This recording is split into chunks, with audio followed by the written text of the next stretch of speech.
Praise the lord. ఉదయకాలం దేవుడిచ్చిన ఈ ధన్యతను బట్టి ఆయనకి వందనాలు. ప్రార్థనలు చేసుకున్నారని దృఢంగా నమ్మి ఉన్నాం.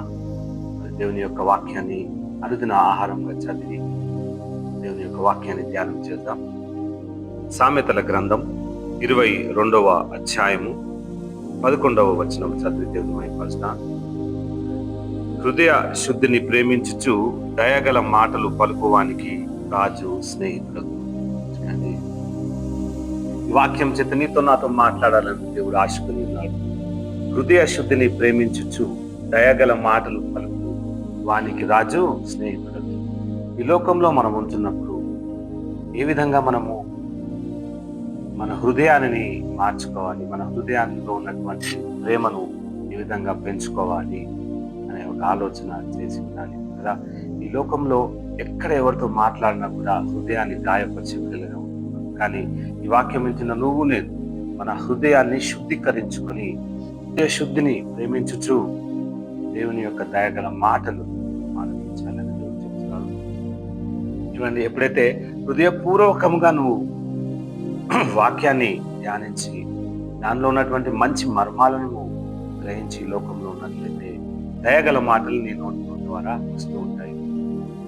నువ్వు ఎప్పుడైతే దయగల మాటలు మాట్లాడుతుంటావో ఇతరులు నీతో పాటు కూడా ప్రేమతోనే ఉంటారు కదా. చూడండి, హృదయ శుద్ధిని ప్రేమించుచు దయగల మాటలు పలుకుచు ఈ లోకంలో ఉన్నప్పుడు రాజు నీకు స్నేహితుడై ఉన్నాడు. చూడండి, నీతిగా బ్రతకాలి, మంచి మాటలు దయగల మాటలు చెప్పి మనం బ్రతకాలి. చూడండి, ఒక ఉదాహరణ తీసుకున్నట్లయితే ఎప్పుడైతే మనము ఆఫీసులలో పనిచేస్తుంటామో మన బాసులు కానీ, మన పెద్దవారు కానీ, మన చర్చ్ పెద్దవారు కానీ, లేకపోతే పని చేస్తున్నటువంటి పని ప్రాంతంలో పెద్దవారు కానీ, నువ్వు వారికి మంచి మాటలు చెప్తూ దయగల హృదయంతో వారికి నువ్వు ఒబీడియంట్గా పనిచేసినట్లయితే నీకు వాళ్ళు స్నేహితులు లెక్క, నీకు వారు కరుణ చూపే బిడ్డలెక్క ఉంటుంది కదా. చూడండి, ఈరోజు నీతోనే మాట్లాడుతున్నావు. నువ్వు ఎవరికైతే భయపడుతున్నావో నీ బాస్కి కానీ పెద్దవారికి కానీ నువ్వు భయపడుతున్నావో భయపడాల్సిన అవసరం లేదు. నీ రాజు నీతోనే ఉన్నాడు. కనికర పూర్ణుడు కలిగినటువంటి దేవుడు నీ పక్షానే ఉన్నాడు. మనం బైబిల్లో చాలా మాటలు మనం చూడగలుగుతాం కదా. ఏంటి అని అంటే మనము నోవా గారిని చూడవచ్చు. నోవా గారు దేవుని యొక్క మాటలను దయగలిగినటువంటి మాటల కొరకు ఆయన తలెత్తుకొని ప్రార్థించినప్పుడు నోవాహు యొక్క విశ్వాసాన్ని, నిజాయితీని దేవుడు గుర్తెరిగి నోవాహుకు అప్పచెప్తున్నాడు కదా.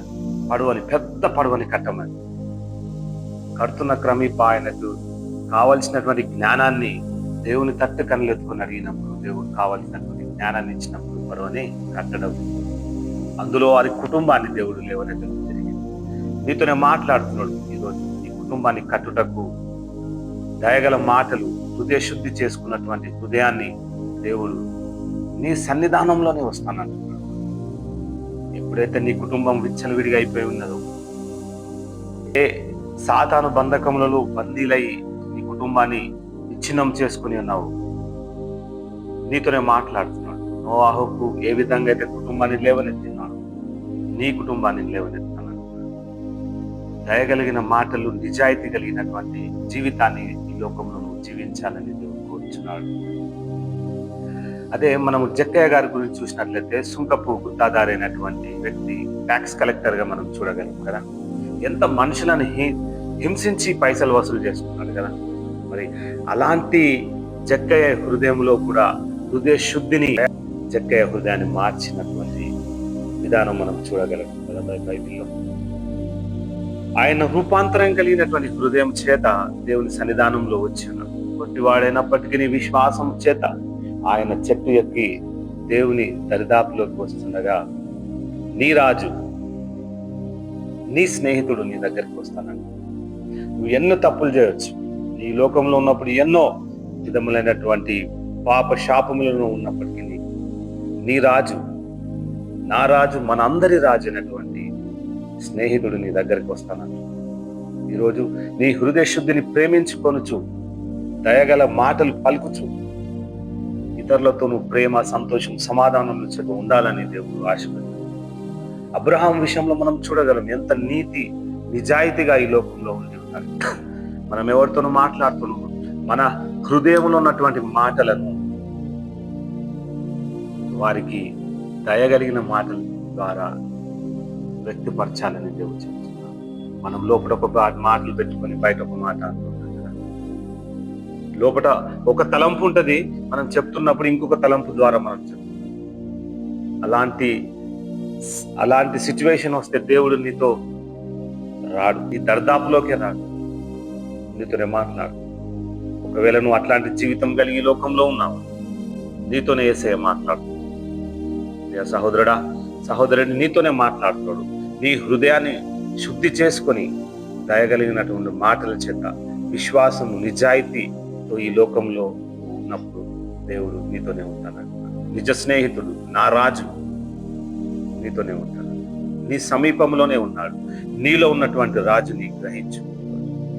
ఈ వాక్యం నుంచిండగా ఈ రోజంతయు మనందరికీ మేలు కలగాలని, నోటికి నోరుగా ఉన్నటువంటి దేవుడు మంచి మేళ్ల చేత మిమ్మల్ని దీవించాలని, నీ హృదయంలో ఉన్నటువంటి పాపశాపములన్నిటినీ శుద్ధీకరించి దయగల మాటల చేత ఈరోజు ముందుకెళ్ళమా, విశ్వాసం చేత ఈ రోజంతయు దీవించబడాలని, మంచి ఆత్మీయ జీవితం చేత నువ్వు బలపరచాలని దేవుడు దీవించుకుంటాడు. ప్రార్థన చేద్దాం.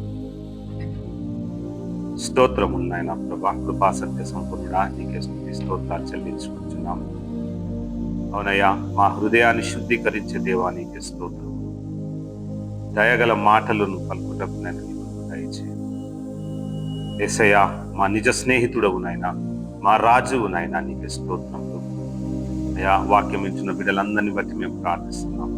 వారి కుటుంబం ఏ విధంగా విచ్ఛిన్నమై ఉన్నదో, అయా బిడ్డల పట్ల ప్రేమ లేకనో, అయా కొడుకుల పట్ల ప్రేమ లేకనో, తల్లిదండ్రుల పట్ల ప్రేమ లేకనో, పిల్లలు నాయన ప్రభా కుటుంబం అంతా నాయన విచ్చలవిడిగా వెళ్ళిపోతుండగా వారి కొరకు మేము ప్రత్యేకంగా ప్రార్థిస్తున్నాం తండ్రి.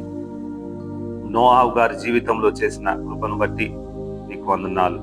ఏ విధంగా నాయన ప్రభా మరి నీ అందు దయ తలిచి నాయన కుటుంబాన్ని లేవనెత్తి ఉన్నావో, మరి నీ నా మాటలు వించినటువంటి బిడ్డలను అయా వారి కుటుంబములను జ్ఞాపకం తెచ్చుకోనండి. ఆయా సమస్యల గుండా వెలుచుండగా ప్రభా వారందరినీ నాయన నీ యొక్క అంబుల పొదల్లో కాచి కాపాడుకొనమని వేడుకొంచున్నాం. వారి నాయన ప్రభా నీ అందు హృదయ శుద్ధి కలిగి నాయన ప్రభా దయగల మాటలను వారికి దయచేయమని వేడుకొంచున్నాం. తండ్రి నాయన యేసయ్య, మాటలు వించిన ప్రతి యవ్వనస్తులేమి, యవ్వనస్తులు రాలేమి, చిన్న బిడ్డలేమి, తల్లిదండ్రులేమి, వృద్ధులేమి ఆయన వారు ఎక్కడున్నప్పటికీ వారి హృదయంలో నూతన కార్యం జరిగించమని వేడుకొంచున్నాం. వారి మాటలను ఆయన వస్తున్న ప్రతి మాటను దయగలిగే మాటల్లా ఉండటకు నేను నీకు దయచేయమని వేడుకొంచున్నాం. అయా, మా రాజువైన దేవుడవు తండ్రి, మా స్నేహితుడవు తండ్రి. అయా, మాటలు వించిన ప్రతి బిడ్డ హృదయంలో ఆయన మీరు రాజువై, అయా నిజ స్నేహితుడివై వారిని కాచి కాపాడుమని నజరేయుడి నమ్మదగిన యేసు నామమున వేడుకొంచున్నాం తండ్రి. ఆమేన్. Praise the lord.